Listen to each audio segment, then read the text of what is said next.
आखिर ये जो समस्या है, ये जो ओएस बैंक का समस्या है, ट्रैफिक रूल का समस्या है, रोड एक्सीडेंट का समस्या है, उसके लिए क्या रीजन है आपका? इसको कैसे क्लियर कीजिएगा? बड़ी दुर्भाग्य की बात है कि आप लोग सिवान को डेवलप करते हैं इस मायने में। हमारे 3 पीढ़ी पहले हमारे बाबा दादा भी जाके बोड़ा बिछा के स्कूल में बैठते थे। आज भी हमारे बच्चे अगर दड़ी बिछा के बोड़ा बिछा के स्कूल में बैठे हैं तो हम इसको विकास सब चीजों के लिए किसी के पास विजन है ही नहीं। सबको ही हमको कैसे जीतना है, कैसे समीकरण बनाना है, कौन से जाति का मिलाएं, क्या नारा लगाएं, क्या एजेंडा बनाएं, कैसे जनता को दिग्भ्रमित करें कि मेरी वाइफ, मेरा बेटा, मेरा ये, मैं कैसे सदन में। राजनीति कुछ अलग चल रही है। बिहार को इग्नोर किया गया। बिहार में मोदी लहर नहीं चल रहा है? नहीं चलेगा, आप उठा के देख लीजिए। सिवान की जनता जो है वो प्रकाश मणि तिवारी को ही क्यों? लोकसभा चुनाव का बिगुल बज चुका है, तारीखों का ऐलान हो चुका है, प्रत्याशी जो हैं वो मतदाताओं के पास पहुंचना शुरू कर दिए हैं। अभी हम पहुंचे हुए हैं सिवान लोकसभा क्षेत्र में। ये प्रकाश मणि तिवारी जी हैं और सिवान से जो है लोकसभा चुनाव में निर्दलीय प्रत्याशी के रूप में ये भी अपनी ताल ठोक रहे हैं, अपने किस्मत को आजमा रहे हैं। अभी जो चुनाव है लोकसभा चुनाव का, उस चुनाव में इनके लड़ने का मकसद क्या है? तो सबसे पहले भैया आपको हमारे चैनल में बहुत बहुत स्वागत है। आपको धन्यवाद और आपके सभी दर्शकों को मेरा नमन। एक नंबर से बात कीजिए। जैसे कि दर्शक लोग ये जानना चाहते हैं कि आप इन फॉरेन कंट्री में नौकरी करते थे, लेकिन उतना बड़ा पैकेज छोड़ करके और फिर सिवान की धरती में आकर के यहाँ से चुनाव लड़ना और नेता बनने का शौक कैसे हो गया आपको? बहुत सही क्वेश्चन है। ये सवाल काफ़ी लोगों का रहा है। देखिए, मैं विगत कई वर्षों से 2010 के आसपास से मैं ऑस्ट्रेलिया, लंदन पे 3 साल से यूएस की नौकरी छोड़ के यहाँ पे, मतलब कोरोना के बाद से कहिए तो मैं यहाँ पे लगा हुआ हूँ। और आने का मकसद यही था, जो यहाँ की व्यवस्था कोरोना के बाद रहते रहते दिखी मुझे, जो क्राइम का रेशियो या नशे के गिरफ्त में लोग आ रहे हैं, रोड एक्सीडेंट है, बहुत सारी मूलभूत सुविधाएं जो है हमारे क्षेत्र में नहीं है, जो कि वहीं दूसरे प्रदेश में आप चले जाइए। मैं विदेश की बात नहीं कर रहा हूँ, आप एक किसी चीज़ को एक लेवल से ही कंपेयर कर बिहार छोड़ करके दूसरे स्टेट में चले जाइए तो वहाँ की स्थिति क्या है। साउथ की स्टेट ले लीजिए या यूपी या गुजरात या दूसरे स्टेट की बात कर लेते तो वहाँ की स्थिति क्या है। यहाँ से लोग भर भर के जाते हैं वहाँ पे, क्योंकि वहाँ पे लाइफ स्टाइल, जो लाइफ स्टाइल कहते हैं, लाइफ स्टाइल का मतलब प्रशासन चुस्त दुरुस्त है, रोड पे चलते हैं तो ट्रैफिक लाइट है, सब कुछ व्यवस्था सही है कि रोड एक्सीडेंट मिनिमम होता है, हॉस्पिटल की व्यवस्था सही है। जब यहाँ पे मैं रहने लगा तो मुझे बहुत सारी समस्याएं दिखने लगी।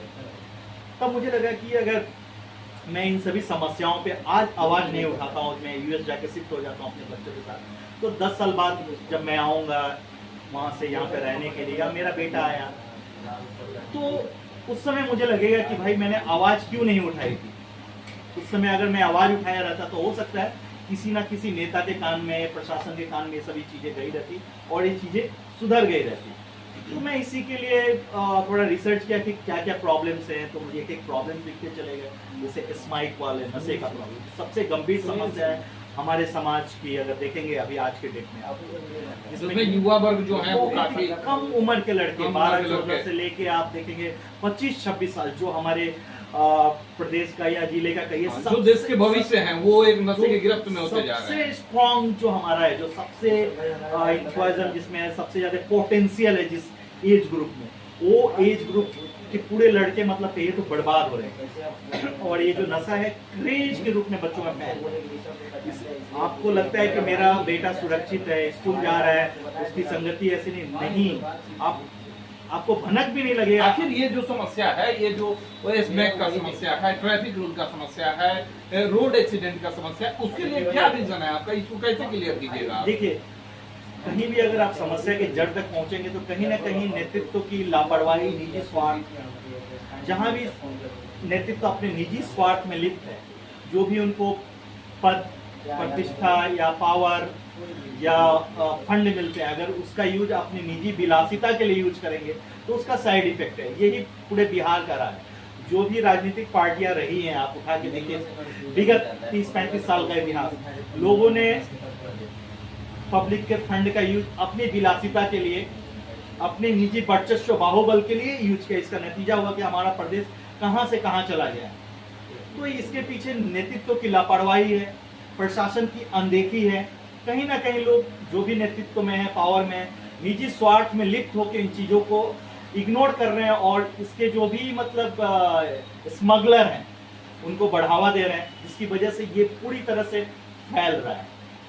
सीवान का विकास पे अगर हम बात करते हैं तो अभी तक सीवान की डेवलपमेंट को किस तरह से आप देखते हैं? हाँ, ये तो बड़े दुर्भाग्य की बात है कि आप लोग सिवान को डेवलप कहते हैं।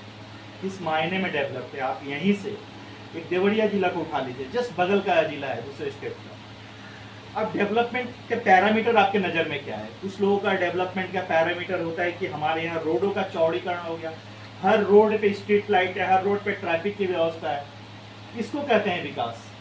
हॉस्पिटल में आपके वेंटिलेटर है, डायलिसिस की प्रॉपर व्यवस्था है, जब भी डिलीवरी होती थे जो भी बहनें या माताएं उनका डेथ नहीं हो, डिलीवरी के बच्चों के लिए, बच्चों का जो है देखिए जन्म के साथ कितने बच्चे हमारे यहाँ मर जाते हैं। तो अगर विकास का अगर पैमाना पैरामीटर अगर आप देखते तो सबके लिए अलग अलग है।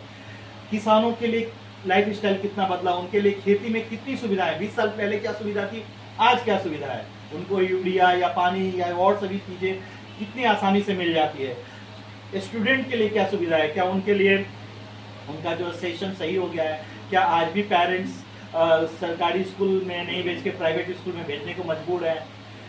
20-30 अरे हमारे 3 पीढ़ी पहले हमारे बाबा दादा भी जाके बोड़ा बिछा के स्कूल में बैठते थे। आज भी हमारे बच्चे अगर दड़ी बिछा के बोड़ा बिछा के स्कूल में बैठे हैं तो हम इसको विकास नहीं मानते। तो मेरे हिसाब से हमारे सीवान का विकास हुआ ही नहीं है। अब कहिएगा विकास भैया तो पूरे इंडिया में अगर इंटरनेट आया तो बिहार में आना ही है, कंपनियां डालेगी, मोबाइल अगर मुंबई में आ गया तो आप आएंगे मुंबई से तो खरीद के लाएंगे। तो इसको विकास नहीं कहते, ग्लोबलाइजेशन कहते हैं इसको। विकास का मतलब ये होता है कि हमारे और आपका जीवन स्तर सुधरे। आपके हमारे दादा परदादा भी पहले बंगाल, असम और कलकत्ता, बम्बई जाते थे, आज भी लोग बेंगलोर और हम लोग जाते हैं मतलब गुजरात कमाने, दिल्ली जाते हैं। तो मुझे नहीं लगता है विकास है। अगर सीवान के तो बहुत ये है कि बहुत फॉरेन कंट्रीज में ही पैसा कमाते हैं, फॉरेन गल्फ में अनदर लेबर कैटेगरी में जाते हैं। आप गल्फ जाने को आप इसको उन्नति नहीं कहेंगे। गल्फ में जाके देखिए लोगों की हालत क्या है। हाँ, एटलीस्ट दूसरे कंट्री में जाते हैं तो उनको थोड़ा पेमेंट ज़्यादा मिलता है, तो लोग बस ऑप्शन नहीं इसलिए जाते हैं। 3 साल 4 साल बाद लोग आते हैं कि भैया 2 पैसा 2, 4, 5 लाख रुपया मेरे पास हो जाए। सैलरी क्या है? 18,000, 20,000, 25,000, 30,000। इस सैलरी पे जाते हैं लोग, 3-3 साल 4-4 साल बाद आते हैं। आप सोचे उनके बारे में, उनके परिवार, उनके बच्चे। जो बच्चा जन्म लेता है साथ साथ बाप निकल जाता है कमाने के लिए, 4 साल बाद आता है, तो कितना कुछ त्याग करता है एक बाप होने के बाद ही आप समझ सकते हैं इस सब चीजों। आखिर ये सब दूर कैसे होगा? क्या करेंगे इसका लिए प्रकाश मणि तिवारी? जब तक हम लोग निजी स्वार्थ, परिवारवाद, भाई भतीजा के ठेकेदारी ना देके जब तक हम लोग अपने समाज के लिए कुछ नहीं करेंगे। करने का मतलब है कि छोटे मोटे कल कारखाने 15-20 हज़ार का अरेंजमेंट आपको ब्लॉक लेवल पे करना पड़ेगा। मैं ये नहीं कहता हूँ कि मारुति ट्रक और सैमसंग का मोबाइल, यहाँ मैं कहता हूँ भैया गमछा बनाने की भी फैक्ट्री खोले, छोटे छोटे उद्योग का बढ़ावा देना, युवा जो भी उद्यमी है उनको बैंक से प्रॉपर लोन मिले, बीच में मेडिएटर नहीं हो कि 5% वही खा जाता है आपका लोन का। 10 लाख लोन पास हुआ था तो 1.5 लाख वही खा जाता है, ऊपर से आप इंटरेस्ट बढ़ते हैं 12 लाख। ये सब चीजें किसी से छुपी हुई नहीं है। तो आप एक युवा कैसे आगे बढ़ेगा आप ही बताइए, जब तक इन सभी चीजों पे अंकुश नहीं लगाया जाएगा, जब तक छोटे मोटे कल कारखाने हम लोग ब्लॉक लेवल पे नहीं खोलेंगे। आप एक चीज देख लीजिए, दिल्ली से ज्यादा महंगी आप गांव के बाजार में सब्जी खरीदते हैं कि नहीं? कभी किसी नेतृत्व का ध्यान गया है कि हमारे यहाँ लौकी इतना होता है, कोहड़ा इतना होता है, इतना महंगा, मतलब पालकी में तक क्या सब्जी नहीं होता, आलू होता है, क्यों इतना महंगा खरीदते हैं? बस आपकी लापरवाही की वजह से। अगर आप अपने ब्लॉक लेवल पे एक कोल्ड स्टोरेज की व्यवस्था करवा देते तो समस्या का समाधान हो जाता। लेकिन इन सब चीजों के लिए किसी के पास विजन है ही नहीं। सबको ही हमको कैसे जीतना है, कैसे समीकरण बनाना है, कौन से जाति का मिलाएं, क्या नारा लगाएं, क्या एजेंडा बनाएं, कैसे जनता को दिग्भ्रमित करें कि मेरी वाइफ, मेरा बेटा, मेरा ये, मैं कैसे सदन में पहुंच जाऊं और मलाई खाऊं। बस यही होड़ लगी। जाति की बात करते हैं तो क्या बिहार से जो है जातीयता जो समीकरण है वो हट पाएगा? बिल्कुल सर, देखिए नहीं हटने का सवाल ही नहीं। अगर आप पिछले इलेक्शन 15-20 साल का पूरे इंडिया का अगर रिकॉर्ड उठाएंगे, बिहार के भी राजनीति में बहुत उलटफेर हुआ है। ऐसा नहीं है कि लोग पहले जैसे रह गए कि मैं ब्राह्मण हूं तो ब्राह्मण ही को वोट दूंगा, वैसा नहीं है। आज के डेट में लोग लोकसभा का चुनाव मोदी जी का चेहरा देख के किए थे 2014 से लेकर 20 से। इस बार सिवान का माहौल आप उठा के देख लीजिए, मैं लिख के देता हूँ। इस बार चेहरा फेस बेस्ड हो गया, निर्दलीय में फेस कौन, सबको कहना यही है। पूरे सर्वे उठा के देख लीजिए आप कि हमारे लिए बेहतर कौन है, कौन सा विकास करने वाला चेहरा आ रहा है। क्योंकि जितने लोग हैं यहाँ पे उनका चरित्र सबको दिखा हुआ है।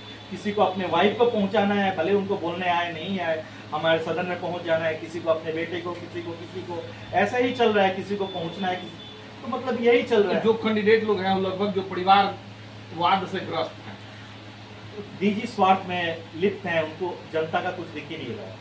अगर सरकार को या पार्टीज को ऐसा दिखता तो हर समाज में, हर वर्ग में एक से बढ़कर एक लड़के हैं। और तो मैं कहूँगा कि इस बार एक अच्छा अपॉर्चुनिटी था बीजेपी गवर्नमेंट के लिए कि इस बार 30 से 40% युवाओं को हर क्षेत्र से, मैं अपने लिए नहीं कह रहा हूँ, हर क्षेत्र से, आप प्रशासन से उठा लीजिए, मेडिकल से उठा लीजिए, रिसर्च से उठा लीजिए, लॉ से उठा लीजिए, एडवोकेट वाले फील्ड से, हर फील्ड से सबसे बेस्ट कैंडिडेट को, जिसमें कैलिबर है, पोटेंशियल है लीड करने की, उनको अगर वो लाए रहते तो जीत जाते। क्योंकि मोदी की लहर इस बार ऐसी है कि कुत्ते के गले में पट्टे बांधे तो जीत जाएगा, ऐसे लोग कह रहे हैं। मोदी की लहर में सिवान बिहार छोड़ सिवान में निर्दलीय का बोलबाला है, बिहार में भी रहेगा। क्योंकि बिहार की राजनीति कुछ अलग चल रही है, बिहार को इग्नोर किया गया। बिहार में मोदी लहर नहीं चल रहा है, नहीं चलेगा। आप उठा के देख लीजिए, मैं लिख के देता हूँ।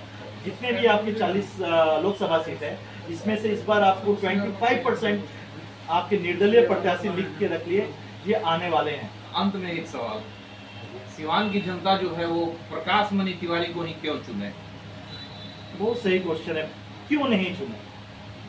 प्रकाश मणि तिवारी कोई और नहीं है, आपके ही परिवार का लड़का है, एक सामान्य वर्ग का लड़का है।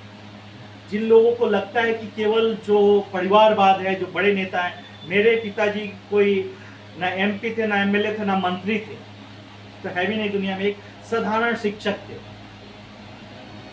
तो ये हक बनता है हमारा कि हम लायक हैं, मेरे अंदर पोटेंशियल है, जिस घर का भी लड़का है वो आगे आए। तो मैं एक स्वतंत्र भारत का नागरिक होने के नाते मुझे लगता है कि मुझे आने चाहिए, और इतने सारे तमाम जो जनता है अपने परिवार के, उनकी आवाज को आगे लाना चाहिए, जिससे कि लोगों को ये लगे कि भाई हमारे परिवार का जीत रहा है। और उन बच्चों में भी वो साहस है कि कल के डेट में वो अपने को जिस लायक समझते हैं, कोई एमएलए के, किसी जिला परिषद के, मुखिया के, वो आगे आके निर्भीक होकर लड़े। क्योंकि मैं ये लड़ाई हौसले की लड़ाई कहता हूँ। मैं ना बाहुबली हूँ, ना मैं कुबेर का खजाना हूँ। आप देखे होंगे मेरा कैंपेन, अकेले घूम घूम के, अकेले गाड़ी ड्राइव करके पूरे लोकसभा को मैं 2 साल से खंगाल रहा हूँ। ये अपने आप में एक मिसाल है कि लोकसभा जैसे बड़े चुनाव में, देश के सबसे बड़े चुनाव में, प्रकाश मणि तिवारी हौसले के साथ सबको टक्कर दे रहा है।